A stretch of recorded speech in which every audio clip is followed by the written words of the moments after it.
this is called we are second generation. Michael, like, as you guys, man, there's Ricardo, there's Felix, there's Hunter, there's Jose, and there's Anthony. And like I said before, we are second generation. And what happens after a family loses the male figure? Well, there's a lot of things that get mixed in. And a lot of effects include too much work, their pride gets in the way, there's no time for the family, and there's pressure for the siblings. And a solution that we picked, well, the solutions we have are we could start a week camp, just like we had it. And we have speakers, the speakers who grew up without a male role model, and a speaker who had a male role model, and the kids could compare it and see how their lives were with or without a model. And then we're going to have mentors come in and talk to the kids. And the reason we had picked 1 week, so that the kids could know that they're not the only ones out there. They have a week to combine and feel free to speak to each other, let them know that they're not the only ones out there. They can talk to others. And we show the impacts and the results. At the beginning, we have the survey where the kids can take. And at the end, like if they have RAs, they can observe how they were when they first came in and how they left, the way they left the program. Whether they came in without confidence or they're overconfident because they're the only male, and the way they left. And that brings us to action plan. Our action plans are basically what we will put in action during this camp. We will put we will show them that they are not alone, that they can change who they are and not, follow in the footsteps of their father. If their father got into alcohol, stuff like that, they could change their life and be somebody else.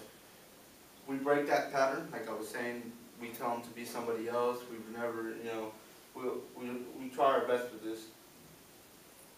We realize what's going on in their lives. We specifically put a person to them, like a big sister, big brother, to sort of talk to them and see what their problem is and see how we could work with it. If it's poverty, we could help them out with food, different stuff. We gather sort of statistics like the surveys. We gather them, we count how many had these problems, how many of this, what changed in the before and after survey, and everything basically, if the students liked it, if they did it, see if we can further better or lessen our plans in the future for other camps.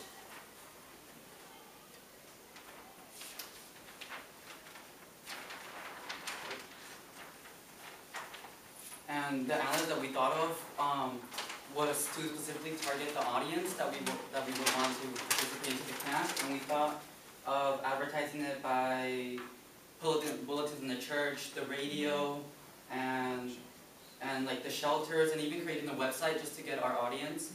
And we would want volunteers because volunteers are determined and they're like willing to help out and put their heart into it and just making an impact rather than hiring someone and paying someone to help out with the camp.